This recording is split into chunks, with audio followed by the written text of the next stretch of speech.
U.S. Bank Cougar Coaches Show on the Washington State Sports Network from Learfield. U.S. Bank. Life keeps moving. We're here for every step. U.S. Bank. Member FDIC. Tonight's show is also brought to you by Zeppo's, the home for the Cougar Coaches Show, where the Palouse comes to play and eat. Now, live from Zeppo's, alongside Cougar head coach Jake Dickert, here's the voice of the Cougs, Matt Chazanow.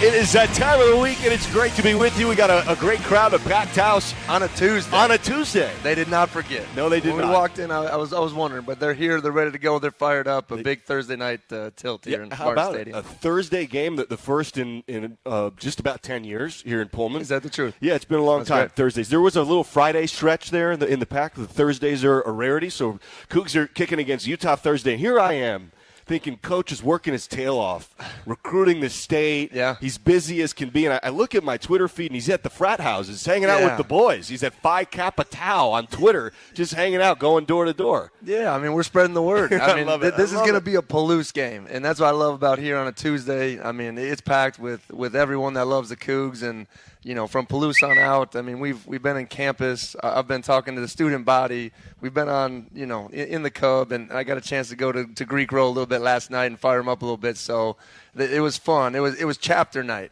So, and I didn't know anything about fraternities, sororities, but some of these places are like 70 people in a house. They have their own chef. Like, we were having some fun. I would bet. Maybe I misunderstood the video. I thought you were just hanging out there I thought that was a 72-hour thing. Like, you're there 3 days. No, that's quick. Oh, okay. Yeah, right. they're committed to come to the game. We were fired up, Got it. A little go Cougs for everybody. That is awesome. Yeah. And in part, you were also going into the community, I think, and you were going to downtown Pullman. I saw you saying, hey, knocking on some doors and some businesses. It's awesome. Yeah, it was fun to get downtown and just – Pullman is the heartbeat of Washington State, and Washington State is the heartbeat of Pullman. And just to go give a little bit of appreciation for everyone downtown and the downtown businesses. And I had the real celebrity with me. Butch was with me, right? So anytime you get Butch out there, it's going to be a good thing. And it's been a fun week. So fitting that in between game planning and self-scout, and my wife had a honey-do list at home to kind of take care of. And you get to any of those? Because I know you're busy recruiting the state. No, I brought my dad in, but I still see my outdoor patio furniture still outside. So I'm gonna have to do that too after the game. Things aren't quite winterized yet. Not right. Although I think Pullman did get a little winterized for like a day. It's time. We had a Saturday practice in a sleet lightning storm. Good. It was another one to check off the box. Wait, really? A sleet lightning storm? Yeah, it was sleeting and it came down, and then all of a sudden a bolt of lightning, and we had to go run to the bubble. It was over. So another one of just in the memory bank of Pullman. I didn't know it could do that. The Palouse keeps giving. I didn't know it does. do that. It does. So lightning during the sleet storm. Have you ever seen the video of the meteorologist who gets really excited because of the lightning in the snowstorm? Have you ever seen that? It's apparently really rare. It's a whole thing. Oh, it had to be just like this. I mean, it was coming down, and all of a sudden the bolt above the stadium, and everyone was like, let's take it in. I mean, we'll have to ask the experts, but I think that's actually maybe a bit of special rarity. Anyway, here we are at Zeppo's Talking Ball. Thursday game against Utah. Bye week, right? Did the bye week go? Tell me about your bye week protocol. Tell me about your bye week goals. And I say that, rest is sort of assumed, but there are different ways to set up that off time in the season. Yeah, it's a little bit of an extended game preparation time more than a true bye week, and now you play on a true Saturday. So it was a little bit different than normal, but biggest thing is trying to get some rest and rejuvenation to the players. So it's been 7 straight weeks. I mean, contact, getting those little nicks and bruises kind of healed up. So, really gave them off Sunday, Monday. Tuesday was more of a young guys practice. To get some of the 2s and 3s and some of our young freshman players back into our scheme and continue to be coached, and giving the guys, like Kingston and the linemen and all those guys have been playing a little bit of time off. But then on Wednesday, we really started towards our prep of Utah, really knowing it'd be about 8 days. And then Friday, Saturday, we had a little practice, Sunday off, and then Monday, Tuesday, and Wednesday, here we go. So Wednesday, kind of then you basically that sets up a regular week almost. Yeah, and then kind of some break days in between. So Friday was off, practice Saturday, Sunday off, practice Monday. I just think really as you're kind of resting and rejuvenating, you need to keep maintain a level of conditioning and get some of that sweat going, but ultimately limiting some of the contact and getting our guys ready for a strong finish. Who played well in that Tuesday game? What's some of the youth of the team who's developed well? You said there's kind of like maybe a freshman or a redshirt game, and who was in that, and then who stands out to you? So we call it our futures game, right? Because it's the future of the program and the guys that do a lot of our scout looks during the week. I've still really encouraged by Luke Roten. He's going to be a tackle. He came in at 250. He's now 270.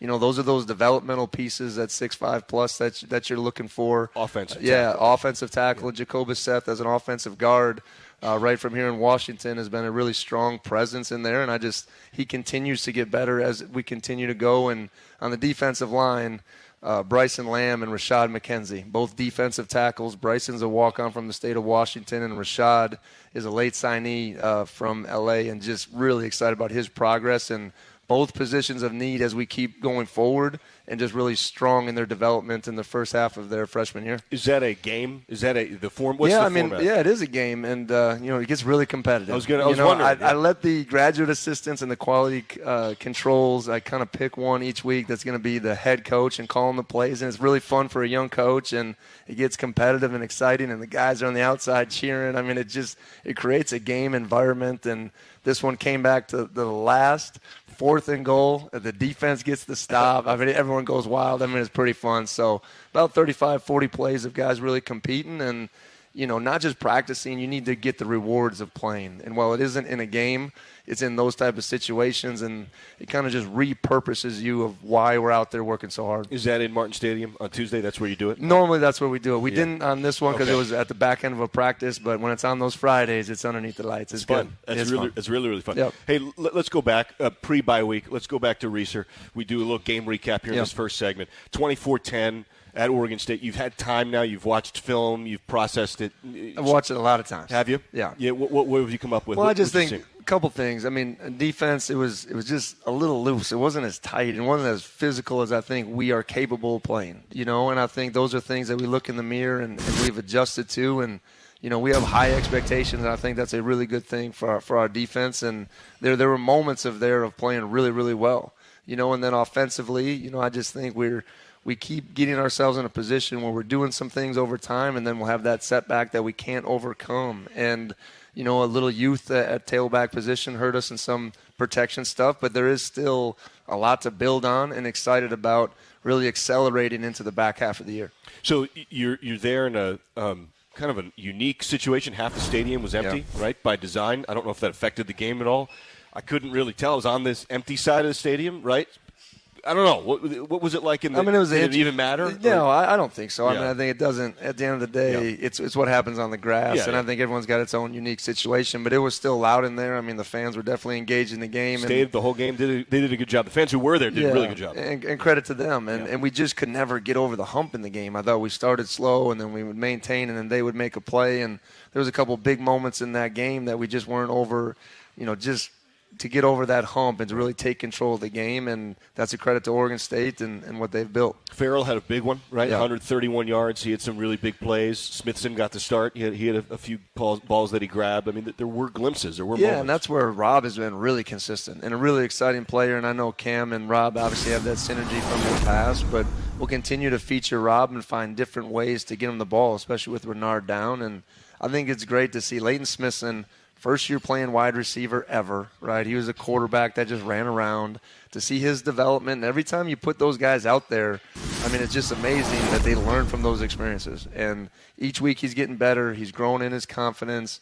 And I thought it showed a lot of maturity by Strib going inside and playing at a need that we had in there. And the growth of Leighton allowed us to do that. I know the offense didn't do everything it wanted to do, just in 10 points, right? But there were moments where Ward would plant and drive, and Strib caught a ball at that slot spot. It's special. It can be really special at times when you get that velocity behind it. No question. I think Cam's special, has an elite talent and elite skill, and not everyone in this world has that. And we got to keep leaning to it. And like I said, he owns his responsibility and what we need to do offensively. But we need to be better. And I always say it starts with coaching, and we need to prepare our guys to make sure we can execute on game day. That's been a big focus of these last 2 weeks or these 10 days that we've had, and isn't getting back to the fundamentals because we never leave them, but just understanding how important they are and preparing our guys. And I think your greatest objective as a coach is to create value for your guys. And we need to continue to do that as we go throughout this 5-game stretch. There was a debut of sorts for Fa'alili Fa'amoe on the offensive line. How did he play? Just a freshman. I know he left that game a little bit hobbled, but for the most part, he got to play in the ballgame. Yeah, I think Fa'alili has been really what we felt he always can be. And when we moved him, because he was a defensive tackle. Remember, Lili's story, he came here in 2020 at 222 pounds. Okay, in the first year here, he puts on 70 pounds. Is that so? Hang on a second. That's a real story. He put on 70 pounds, and then you look at what he can be, and you're just blown away. And that's through hard work. And he had some setbacks and injuries, and so when we came to him, we said, "Hey, we think your future is an NFL offensive lineman." And I know sometimes, when you're dead set that you're a D tackle, that, there's some things that come along with that. But we just created a vision for him. He's worked his tail off since moving him in the spring. And I think he's one of our most athletic guys up front. We just haven't been able, through different situations, to get him out there. So obviously with Grant's situation, not that it forced us to do it, but I think he was ready.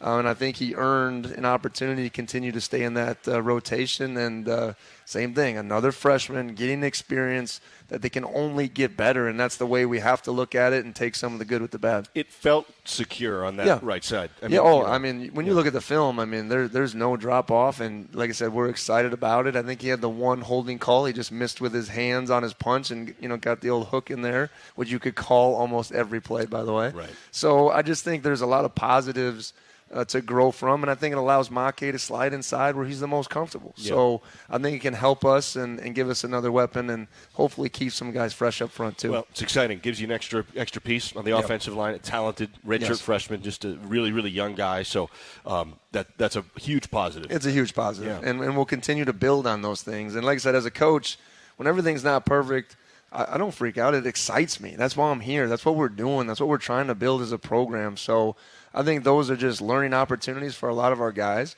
We realize we want to be better. We realize we need to be better, but we're going to keep attacking it each week. All right, we're going to take a break, come back. We're live here talking ball with Coach Dickert. That's the quick recap. We've got questions. We got Nick Haberer coming on the show. That's right. From Australia. Never a dull moment. Excited to talk to him. We'll take a break, come back live here talking ball at Zeppo's.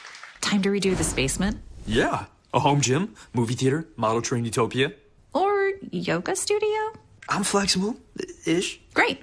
I'll just use the U.S. Bank mobile app so we can plan it out. Which way are you leaning? Setting a savings goal or applying for a home improvement loan? I say we look at both options, right here in the app. Budget for a really good home gym. We deserve it. Noted. Help for today, planning for tomorrow. That's what U.S. Bank is for. U.S. Bank. We'll get there together. Equal housing lender member FDIC. Saturdays are made for football. And when the game is on, we're finally off. Off duty, offline, out of office. A cracked Coors Light is our do not disturb message to the world. On game day, we don't think about the 9 to 5, but worry about the 4th and 1. So this Saturday, grab a Coors Light, press play on some pigskin, and pause on everything else. Coors Light, mountain cold refreshment, made to chill. Proud partner of Cougar Athletics. 2021 Coors Brewing Company, Golden, Colorado. Celebrate responsibly. Back after this local timeout on the Washington State Sports Network from Learfield. Carbon monoxide detectors save lives because if kerosene, propane, natural gas, or wood isn't burned properly, dangerous carbon monoxide may result, and it can build up indoors without you knowing, as it's invisible and odorless. So protect yourself by installing UHL-approved carbon monoxide detectors. If carbon monoxide is present, the detector will alert everyone to get out of the house, where you can safely call 911 for help. Avista, we just want you to be safe. Another season of women's and men's college sports is underway. Follow your alma mater or favorite team in their pursuit of the prestigious Learfield Directors Cup at L Directors Cup on Twitter and online at thedirectorscup.com. Trophies will be awarded in June 2023 to the winning institutions in all competitive divisions. Learfield Directors Cup, the crowning achievement in college athletics.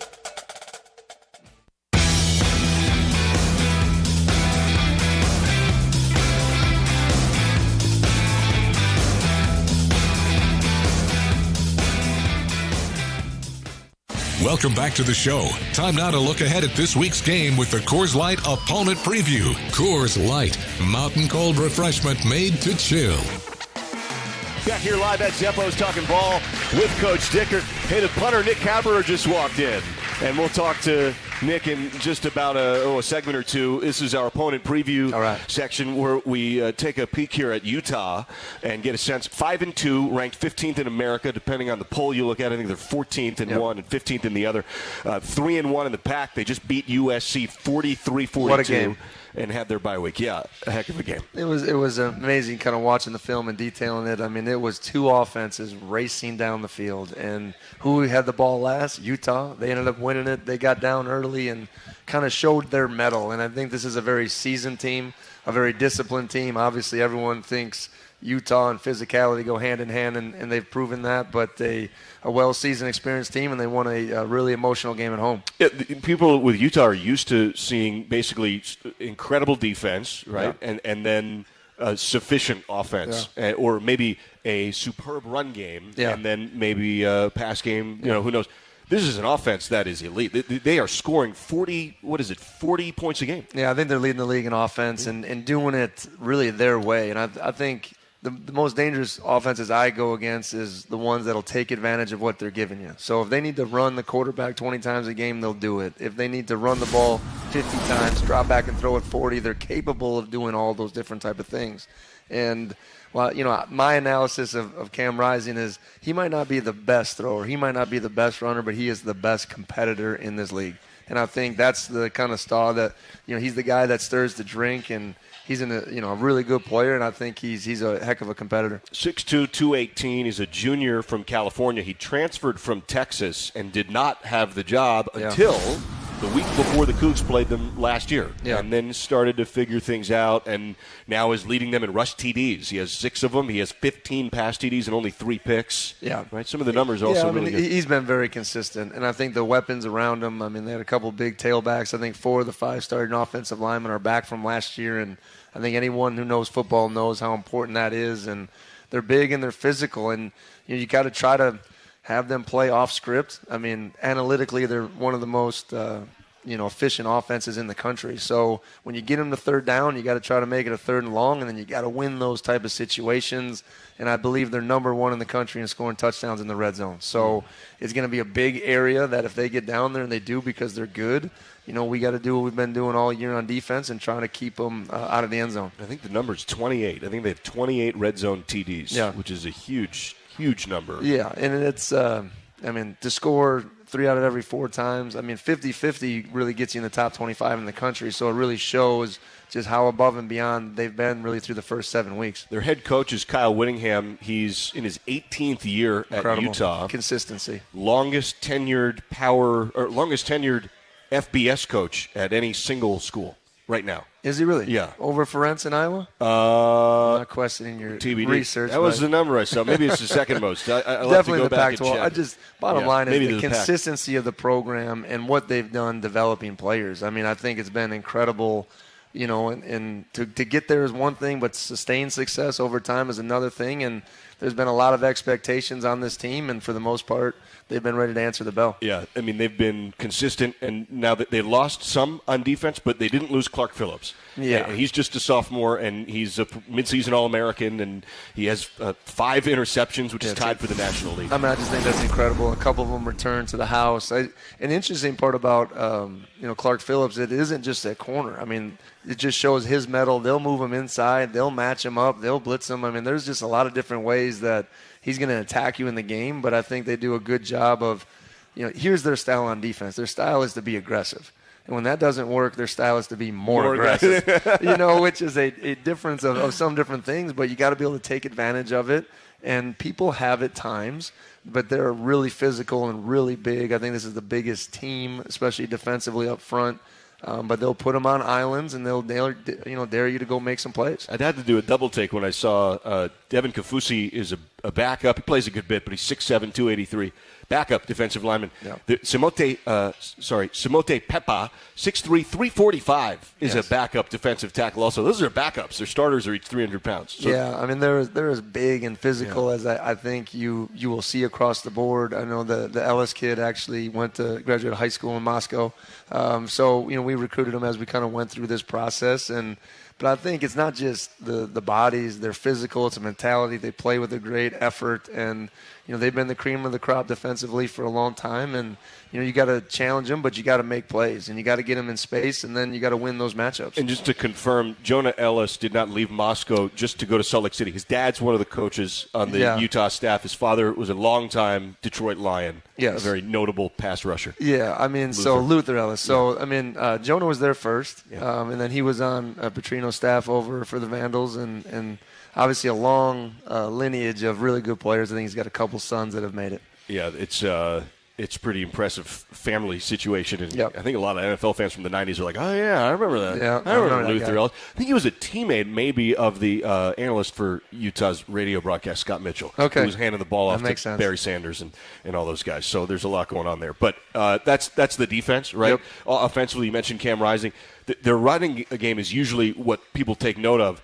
Micah Bernard, Tavion Thomas, Jaquindon Jackson, right? They'll all play, but Bernard may be the go-to guy. We're not sure on Tavion Thomas. I'm not putting you on the spot. No, I think it's been an interesting situation, kind of to watch the steady progression of the games. I mean, the Thomas kid is as big as they come, and he's downhill and physical, but number 2 gives him maybe even a little bit more punch and a little more versatility, so you can kind of see his role has grown throughout the year, and then the Wildcat quarterback, number 3 from last year, is getting in there a little bit. Jaquindon Jackson. Yeah, and he's running the ball. So they've been a little bit more by committee, I think, than everyone thought it was going to be. Right. And, at the end of the day, it's physical, it's coming downhill, and then you got to be ready for the explosive pass. All right, we'll take a break, come back. We'll get questions in on social media. We got some write-ins here. We're live here at Zeppo's Talking Ball with Coach Dickert. It's the Utah Week Thursday game. Hey, Coug fans! Can't decide what to do with your late-night weekends? Why not Cosmic Bowling? Every Friday and Saturday night from 9 p.m. to 2 a.m. is Cosmic Bowling at Zeppo's. At a price designed with everyone in mind, we are your destination for music, disco lights, and, of course, bowling. Can't join us on the weekends? Zeppo's is the place to be for all ages every day of the week. With bowling, food, and drink specials, we offer prices that won't break the budget. You can even reserve your lane in advance with online reservations at Zeppos.com. When looking for fun in Pullman, look no further than Zeppo's. Want to earn some money this winter? Spokane International Airport is hiring multiple seasonal snow removal equipment operators. These are on-call positions for the upcoming winter season from November 2022 to March 2023. You can earn up to $36 an hour. Some positions require a CDL, and previous experience in operating snow removal equipment is highly preferred. Join our team today. Learn more and apply by visiting SpokaneSnow.com. Cougar football. Rolling right with the ball, going to throw the long ball down the middle, man open. Watch the end zone, leaping grab, touchdown, and the Palouse is going to pop. Cougar football from Learfield. You already know that free Camus rewards let you earn and redeem points everywhere at Northern Quest. But did you know that everywhere includes the all-new East Pan Asian cuisine and Neon Pizza? Plus, you'll enjoy our new weekday happy hour from 3 to 6 p.m. You'll even save 10 cents a gallon at our Kalispell Chevrons. And new Camus Rewards members can win up to $2,022 in reward play instantly. Only at Northern Quest. Yes, the best.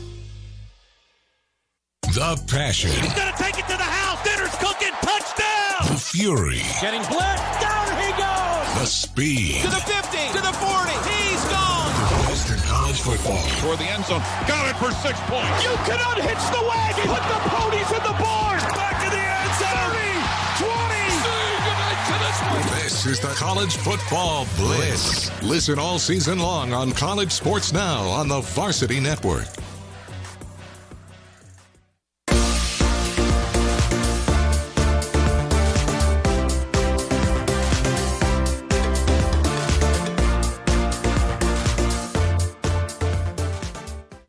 You're listening to the U.S. Bank Cougar Coaches Show. Cougar Coaches Show. On the Washington State Sports Network from Learfield. Here's the voice of the Cougars, Matt Chazanow. Here live at Zeppo's Talking Ball with Coach Dickert. It is a Tuesday Coaches Show here at Zeppo's, which never fails. They do such a good job here. Always do. We've got write-in questions, and then we've got some Twitter questions, and then we'll take a break, and then we'll get Nick Hadber on. Let's go. And Aussie. I'm excited to talk to him. I've never been to Australia. I want to hear all about it. That's right. That's my interest. We've got 3 write-in questions, and then we'll go to Twitter. The first, did you see Calvin Jackson Jr. got picked up Miami Dolphins. Yes. Very exciting. How much do you or are you able to stay connected to the graduated players? Well, I think a decent amount. And, I was just saying we just actually signed some. It's funny that it brought up because I just sent out some letters and we sent out some care packages, give them some Cougars gear when they're working out. And, I just think their experience here is really important, especially with the guys, from last year and my time here. I'll slip Jalen a message. I'll text Abe. I mean, the guys that have been doing phenomenal things and just let them know that we're watching and we're cheering for them and just proud of all their hard work. Well, we were at USC, and Deion Buchanan was on the sideline, and Jess was right next to him. And we had a couple minutes, and it was like, hey, let's get him on. Because Buck's, all time, and one of the just great hitters. And haven't had a ton of time to talk to him, but he was I got a chance to meet prideful. Dan a couple times, and to see him on the sideline, he was beyond prideful. And just proud of his experience here and how it shaped him, and he won a Super Bowl. I mean, I want to bring him back and talk to the guys because to make it to the NFL and then, win the Mecca, I mean, just the work and his journey wasn't always easy, and it's just a great story. Great story, and he was really emphatic about. I think it starts to mean a little more. The sense I've gotten as I've observed guys kind of go through, they maybe get to the NFL, maybe they don't. Then 3-4 years pass, and they realize, it gets nostalgic pretty quick. It does. And I think because the lifespan says if you make it, a great career is 3 years. Right. So what are you doing? What kind of habits are you building? But I love when you get great examples, and Calvin Jackson is one of those, of a guy that did a lot right. It wasn't always perfect, waited for his chance, got his opportunity, and he seized it, and now he's doing great things. So those are the examples you love to share with the players. Are there any walk-ons that are impressing for this year or in the future? We kind of touched on that a little bit. A little bit. I would just say one name I probably didn't mention, a walk-on guy, Will Eaton, is a receiver, and he's done some great things. And Cole Pruitt, I think they've done a couple good things as walk-on wide receivers, and might be those next guys that just find a way. It'll be fun. Yeah. All right, those are new names for yours truly as well. I hadn't heard those guys. Okay. For Matt and Jake, any memorable moments in your work when the football fan overtook the announcer or coach? I think the are they trying to say like the announcer overtakes the coach? Is that what everyone else I hope more? Not. Terrible idea. Yeah. Terrible idea. Coach could take over the announcer. Announcer cannot take over the coach. Okay. You want to call some plays maybe in the spring game? Oh, well, I'd love to, actually, if it's a spring game. Okay. If there's no pressure and there's no worries, then sure. Where's the bomb on? You're going to say, well, how do I throw it deep? All right. Drop way back. You four guys, That's right. you go. You all go. I'll tell you what, running back, you go too. That's right. Cam, I want you to throw it as far as you can. Yeah. And we're just going to figure it out. That's easy play design. Sounds great. All right. Yeah. My dad, who's in attendance, he likes to give me plays from like Pop Warner that used to work. Yeah. You know what I mean? Like the 41 crossbuck pass. And everyone thinks, his level of coaching goes up to Pop Warner, but he thinks he's Vince Lombardi. Sure. Right. So it's one of those things that, you never know as you keep going. So tell me more about 41 one-buck pass. We actually ran in Pop Warner, right? You pivot around. I was quarterback. You fake the dive. Here comes the tailback, and then you send the tight end down the middle. Right, boom, 41 crossbuck pass. Sounds great. It is. Sounds like seems easy, right? Well, it sounds like a Billy Revere special. We got a 33-yarder. we got to fit it in, right? Yeah, I don't know why we wouldn't. I think that's fantastic. And I love that your dad's here, by the way. Yeah, round all of the way applause from Wisconsin. from Wisconsin. Yes. That's awesome. Did you ever use any Pop Warner plays? How far have you taken some of these Pop Warner plays? You never forget them from the memory bank, but I think they're retired. Yeah, if we're under center, we're not doing it right. Then that's a whole other conversation. A different story. Yeah. Okay. All right, let's go to Twitter. Jennifer Delzer, what signs do you look for with a scheme, a position group, or an individual that you either need to stay the course or shake things up? Well, I think you're always looking for, like I said, I think the best thing you do as a leader and as a coach is find solutions, right? It's easy to identify the problems, right? I think everyone sometimes sees those things, but you got to stay the course and what's the future and identify where we can grow and get better and then give honest feedback. I think that's how you do it. And, just like offensive line, I think keeping those guys fresh and shaking that up a little bit is going to be a positive thing. And what are their strengths, right? So finding ways to put our players in the best position. That's what good coaching is. So that's kind of on the quest that we're always trying to find. And I'm remiss. There's another write-in question printed out very neatly.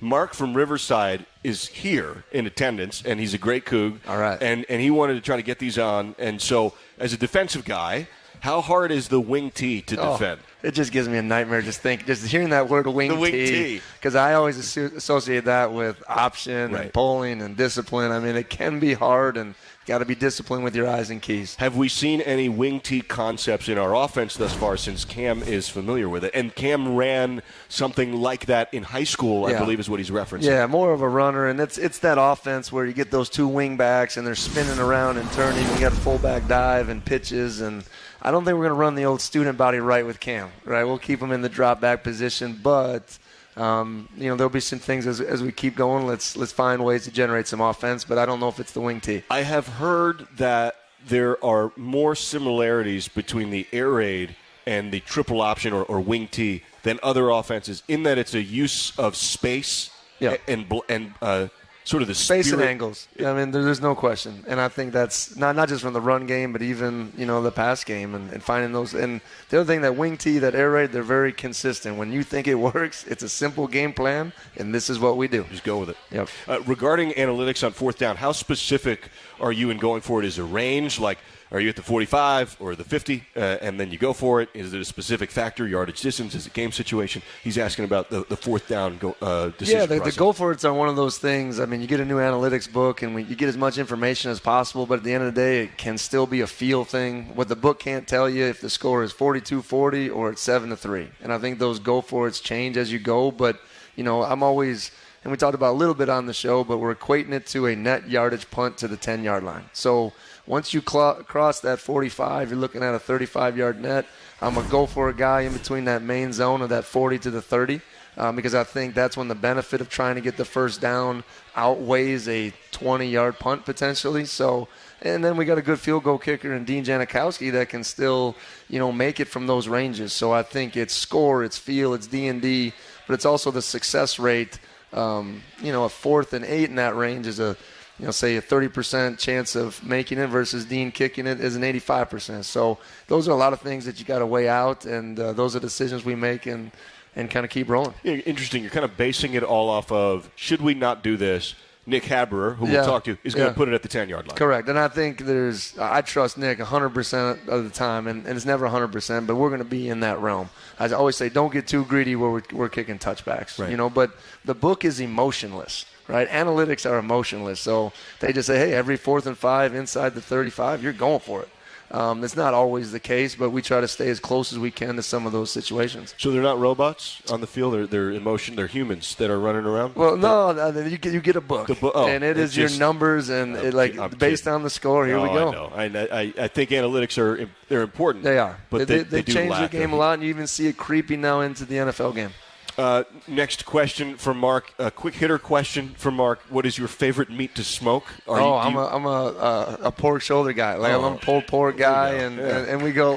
Some enthusiasm for the pork shoulder. I'm a Traeger guy, so I don't know if real smokers would believe that's a why not a real way of doing it. It's kind of the cheating. Is that right? You kind of set it. You have the pellets in there, and you kind of go, but. I've gotten a lot better in keeping the flavors. That's what it's all about, flavors. I don't think I realized there was a sort of purity to the smoker. There's a whole culture around a community. So we got it during COVID, and I read up on it. There is a culture now. Really? This is a big thing. I can see myself probably 20 years from now trying to get on the barbecue circuit. I want to try to up my game a little bit.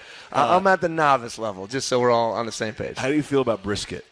I think it's hard. I'm 50-50 on it. Okay. I've been really good, but at the same time I've had some – I'm a better consumer than creator. I'm a great consumer. Yeah, I'm more that way. Okay, back to the Twitter questions. Are we expecting to get the foundation of the 2023 recruiting class to sign in December? I don't know how much you can talk about recruiting. I think it's interesting what he's referencing is we're now year 3 or 4 into the early signing period. I think year 3. At least. 3 or 4, yeah. It feels what the norm is now, and, I would think that 90% of our signing class will be here in December. I don't think that was the original intent of it. I think it's a positive thing. I mean, I think it's hard in the coaching realm to hold some of these verbal commitments all the way through February. Coaching changes. There's a lot that goes into it now. So, we have a lot of verbal commitments, and I spent our program is dedicated to recruiting Washington. And through the first 7 weeks, we've seen over 12 games. That's us investing in this state, and I think the in-person evaluation is really huge. So, but it's that time of year now where other people start offering your guys. There's a lot to it, and you got to close. And I think that's an important part of this recruiting process. You were at a couple of high school football games this past week, week and a half. I was, and I was supposed to see one Thursday night, but the smoke canceled in Seattle. But I got an opportunity to see Glacier Peak on Friday, and then see a big Auburn rivalry on Friday night. So 6 hours in the rain. Auburn had better popcorn than Glacier Peak had. I'm a big popcorn evaluator, but. We went there, and I had a tweeted question from me. Please. I heard there was a big Alex Brink, Matt Chasnow golf outing. Oh, gosh. And I just want to set the record straight. How did that go? Not well. Thank you, Coach. Thanks for bringing it up. That's great. Yeah. Well, it didn't go well for the good guys. Okay. AB took it and sprinted away with it. Yeah, I heard it was very lopsided. I wanted to give you a chance to respond to that. Coach. Yeah, it got ugly. It got really ugly. Okay. Back 9 didn't go well. Yeah. No, we put the scorecard away. Short game or long game? I couldn't get off the tee box. Yeah. The strangest thing. It was a whole thing. Okay. Which is intensely frustrating. Did Brink let you know about it? And still does. Okay. Yeah. Right. Oh, yeah. That's fair enough. Absolutely. That's good. I literally bought stuff to practice with in the winter. There we go. After that. There we I was go. like, this can't happen again. I'm going to hit the simulator. No, I got a mat for then a net for the garage. Because there you go. I can't do it anymore. I like it. Yeah. Thanks for that one. That's good. Hey, Zach wants to know, I think he's asking facetiously, we're wearing new all-black uniforms Thursday, aren't we, Coach? There is a announcement coming that I think we'll find out here in the next couple of days. Okay. All right. There you go, Zach. Devin Lewis. This is a funny question, and it relates to Utah a little bit last year. With the running back room shorthanded due to recent injuries and a transfer, have you looked at adding one of your best athletes to this position group, even if they're not currently a running back? Now, I don't know whether or not you want to add running backs to the room, but last year in the Rose Bowl, maybe starting running back, Micah Bernard, was a starting corner and led Utah in tackles against Ohio State, which is in a wild game, the Rose Bowl. So it does happen. It's not a regularity. And trust me, over the course of the last 10 days, we looked at everything. Yeah. And I think that's an important part. And it's amazing once you start going through players' backgrounds. Leighton Smithson played in the backfield. Lincoln Victor was a quarterback. Yeah. I mean, there's just some different ways that there's a lot to the running back position in protection more than plays, but we've definitely looked at some different ways of getting people the ball, and I think that's kind of where we'll leave it. Makes sense. Yeah. We've got a few more questions here, but I want to get Nick some time. Yeah, Aussie, let's go. I want to get Nick Haberer his due time here on the headset. What should do you want to know about Brisbane? And because I'd like to know about like Queensland, Australia. Yes, the different fare. He played in the AFL. Yeah, I mean, there's just so many cool stories that Nick's going to hit you with here. Can't wait. Let's bring the mate up. I can't wait. We'll do it. We'll take a break. Come back talking ball here with Nick Haberer next, live here at Zeppo's. This Cougar football tailgating moment is brought to you by Canoe Ridge Vineyards, proud partner of Washington State University Athletics. For this week's football matchup against Utah, smart Cougar tailgaters know to pair award-winning Canoe Ridge wines with a crowd-pleasing pregame meal. Your mealtime roster will score big points with Canoe Ridge wines backing it up. Canoe Ridge Vineyards, representing the best of award-winning Washington wines with more than 85 critical scores of 90-plus points. Visit them at their Walla Walla tasting room or at canoeridgevineyard.com. Go Cougs! Running a business is a lot of work. Luckily, I've got a great partner. Oh, I thank you. I meant U.S. Bank. I knew that. U.S. Bank Business Essentials is a huge help to us. Totally. Their comprehensive point-of-sale system does it all. Tracks inventory, manages schedules, customizes orders. Plus all the regular banking stuff. If only it could make coffee. Nah, that's your job. From point of sale to quick loans, we have many ways to make your business boom. That's what U.S. Bank is for. U.S. Bank. We'll get there together. Equal housing lender, member FDIC. This is the Washington State Sports Network from Learfield. Saturdays are made for football. And when the game is on, we're finally off. Off duty, offline, out of office. A cracked Coors Light is our do not disturb message to the world. On game day, we don't think about the 9 to 5, but worry about the 4th and 1. So this Saturday, grab a Coors Light, press play on some pigskin, and pause on everything else.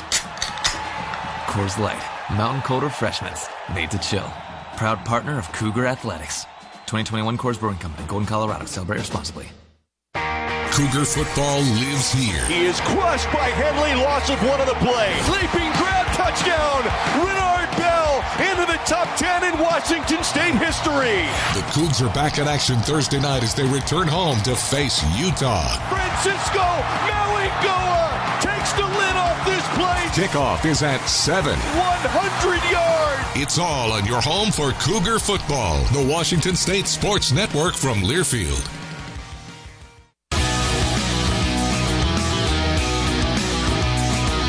Back here live talking ball at Zeppo's. As we've got ourselves a punter, Nick Cadbrower, on. Thanks for doing this, Nick. Thanks for taking the time. Yeah, no worries. I'd just like to say hello to Mum and Dad. I think they're watching back home in Australia, so hello. I love that. Hello to Mom and Dad. Absolutely. Australia. Where in Australia are Mom and Dad? Where are you from in Australia? So I'm from Sunshine Coast, Queensland, so it's a little coastal town. It's tucked away on the east coast of Australia, so long ways away from home, across the pond. So yeah, it's been good. It's not a direct to Pullman. How do you get there? Oh, I wish there was a direct flight from Pullman. We can work on that. Would be nice. That'd be great. Yeah, I mean, the first time I tried to get here, it was like 42 hours of planes, trains, and automobiles. Was it really 2 days? Yeah, it was crazy. So, in all seriousness, Australia, I've never been. I'd love to go. Yeah. Are there huge differences? Are there not huge differences? Like, was it like, oh, this is pretty similar, or no, this is different? Like, where are the gaps there? There is definitely similarities, but there is definitely differences within the culture. Okay, I'd say. I feel like Australians are a little bit more relaxed. Is that right? Yeah. What I've noticed so far. So. Yeah, we like to just chill out. No, I'm drinking a coffee here. I feel like I need to put it down. Let me back it off a little bit. No, that's right. But you're okay. So it's a little. You said short town. Was it a small little community that you grew up in, or a small town, or? Well, I moved around quite a bit growing up. Started off in Brisbane, which is our big city of Queensland. Yeah. How big? What's the Brisbane population? Do you know? Oh, probably like 1 million. It's not big for America's standards. I mean, our total population is less than California's population. So interesting. That's pretty crazy to think about. But so Brisbane to a small town called Bundaberg, a little country town. Mum and Dad wanted to move us out there so we could let our imagination go wild and play around in the country fields. Like Pullman? Was it like?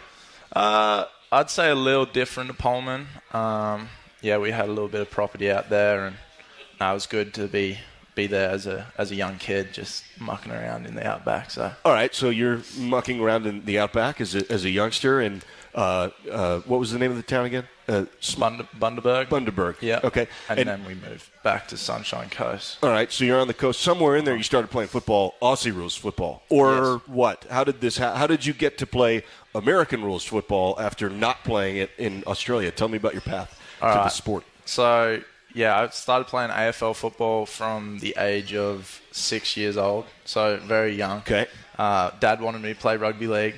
Mum wanted me to play AFL. Mum won.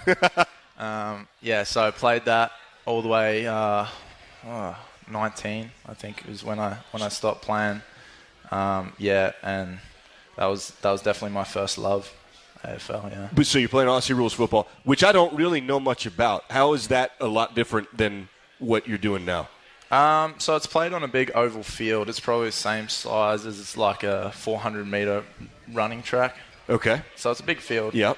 You got goal posts on either end, and there's 18 players on each team. Okay, that's a busy field. Oh, it's very busy. Yeah.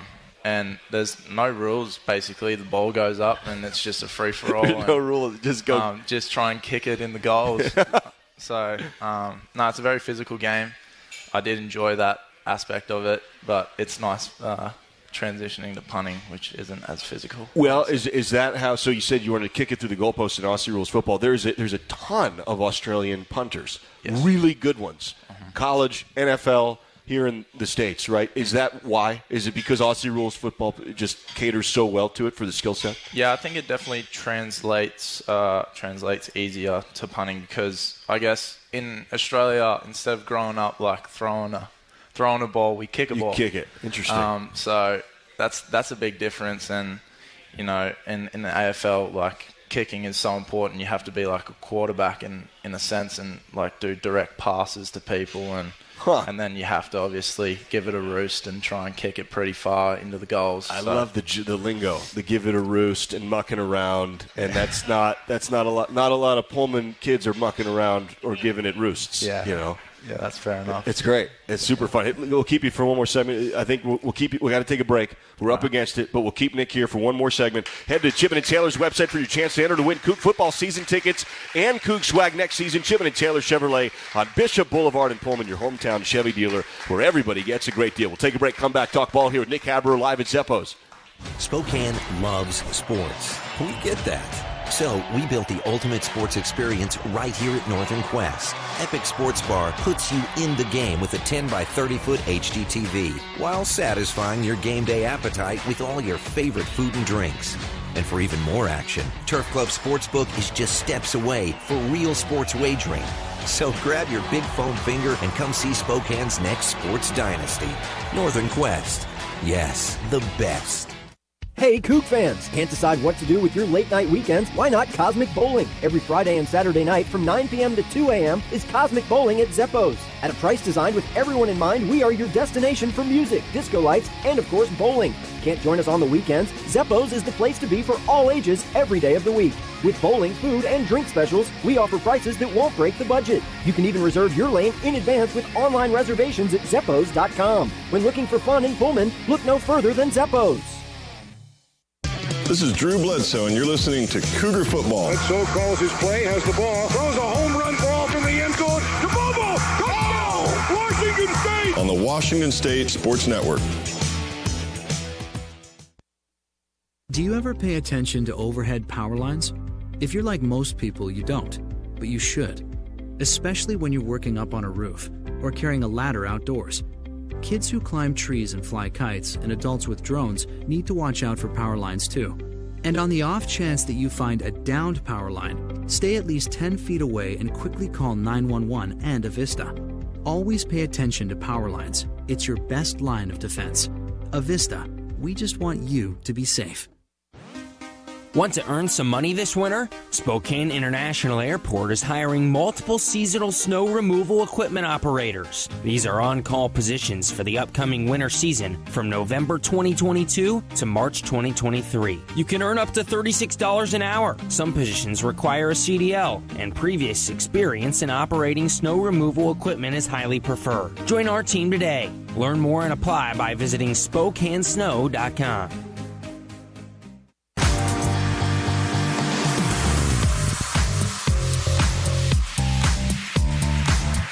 Earn your bragging rights at Northern Quest with more slot machines, table games, restaurants, lounges, and luxury hotel rooms than anyone else in the region. Northern Quest, yes, the best. More at northernquest.com. Live here at Zeppo's with punter Nick Haberer. Now, you know a lot of the other Aussie punters, a lot of the other Australian punters. You guys kind of sort of came through almost a system of sorts of a schooling, if that's the right way to put it, in Australia to kind of bring you here to the States to play college ball. Is that right? Yeah, the organisation's called Pro Kick Australia, and it's ran by Johnny PK and Chappie, which we like to call him by. And, yeah, we got a big group of boys that I came through with. Like, I'm good friends with Alabama's punter, James Burnett, and Ohio State's punter, Mirko, and you know, we got that big group chat in there. We're all talking to each other, talking smack and whatnot, and seeing how each other's going. And it's always good. I love the idea of punter smack on the thread. Like, yeah. You know, your punt average. Do you get into hang times, maybe anything like that? I think I'm beating them in the hang time department. I love it. Yeah, they've got me on a few of pinning them into one and whatnot. So I love it. Yeah. Hey, thanks for doing this, Nick. Yeah, this is awesome. And hey to the Haberers in Australia. Hey to Mom and Dad again. Yes. And listen, there's no friend of a defense like a punter. You know, you flip that field. That it makes all the difference in the world. So keep up what you're doing, and congratulations on all the success. And thanks for doing this. Thank you very much. I appreciate it. Absolutely. That's Nick Haberer, Cougar punter. We'll take a break. Come back, get Jake Dickert on to wrap up the show next live here at Zeppo's. Saturdays are made for football. And when the game is on, we're finally off. Off duty, offline, out of office. A cracked Coors Light is our do not disturb message to the world. On game day, we don't think about the 9 to 5, but worry about the 4th and 1. So this Saturday, grab a Coors Light, press play on some pigskin, and pause on everything else. Coors Light, mountain cold refreshments, made to chill. Proud partner of Cougar Athletics. 2021 Coors Brewing Company, Golden, Colorado. Celebrate responsibly.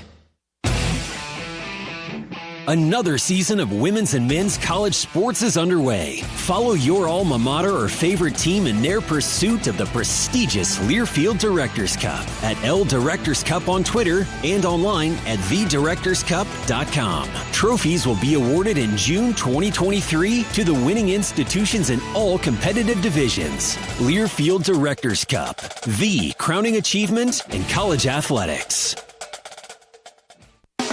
Back after this local timeout on the Washington State Sports Network from Learfield. When you set up a savings goal with U.S. Bank, it grows with you. There's no limit to what you can crochet. Can do. Doesn't have to be crocheting, but it totally could be. Like the headphones you're listening to this ad with, you could totally crochet those. There's no telling where your savings goal will take you. Maybe you'll save enough for yarn to crochet your house or the whole town. Oh, right. Doesn't have to be crochet related. Set up savings goals on the U.S. Bank mobile app, even for the wildest of dreams. U.S. Bank. We'll get there together. Equal housing lender. Member FDIC. Cougar football lives here. He is crushed by Henley, loss of one on the play. Leaping grab, touchdown. Renard Bell into the top 10 in Washington State history. The Cougs are back in action Thursday night as they return home to face Utah. Francisco Malingoa takes the lid off this play. Kickoff is at 7. 100 yards. It's all on your home for Cougar football. The Washington State Sports Network from Learfield.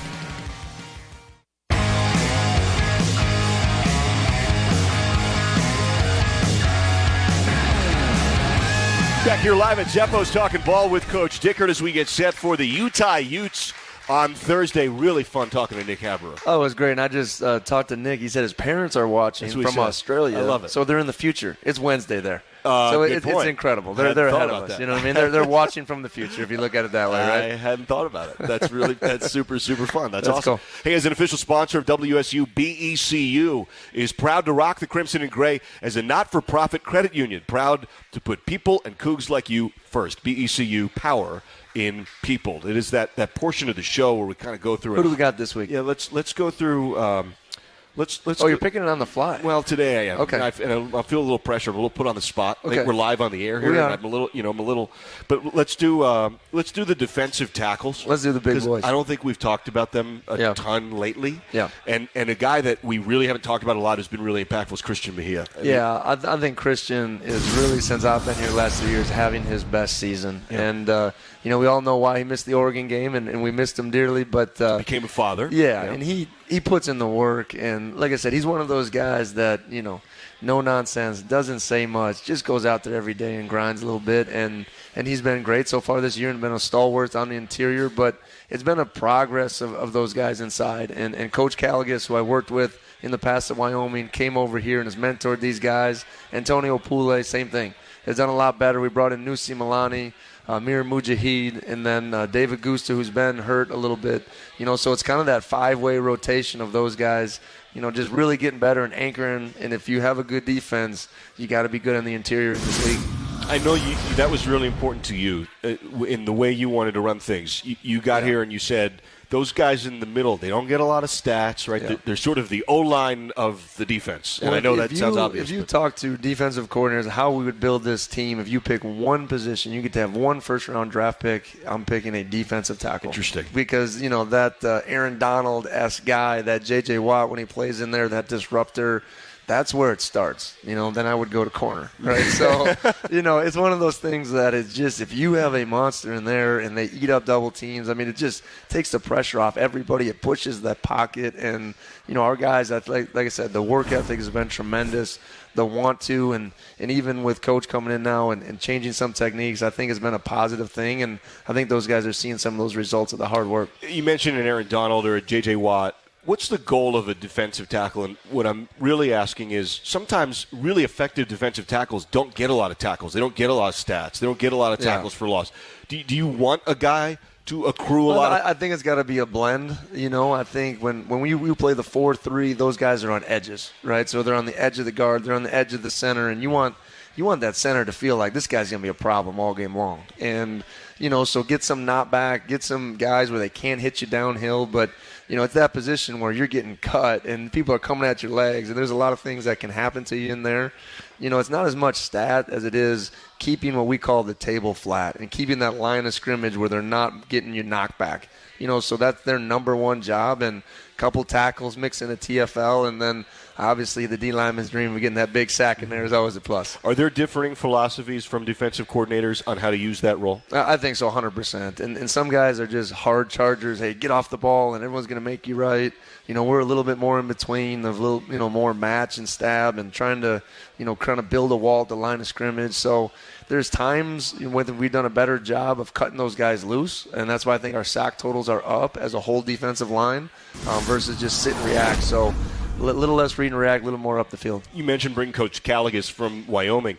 That position coach then and Coach Cooper and everybody, Brian Ward, the DC, they all have to have not a background necessarily, but they need to be on the same page on how they're schooling the guys for the scheme in totality. Yeah, I just think when you put together a scheme, it starts with every little technique, and you sit in the room, and this is how we teach the 3 technique, how to play a switch block is so important to, even how the corner plays, everything else. And it's a piece of the puzzle that fits all together. And that's how exact you need to be.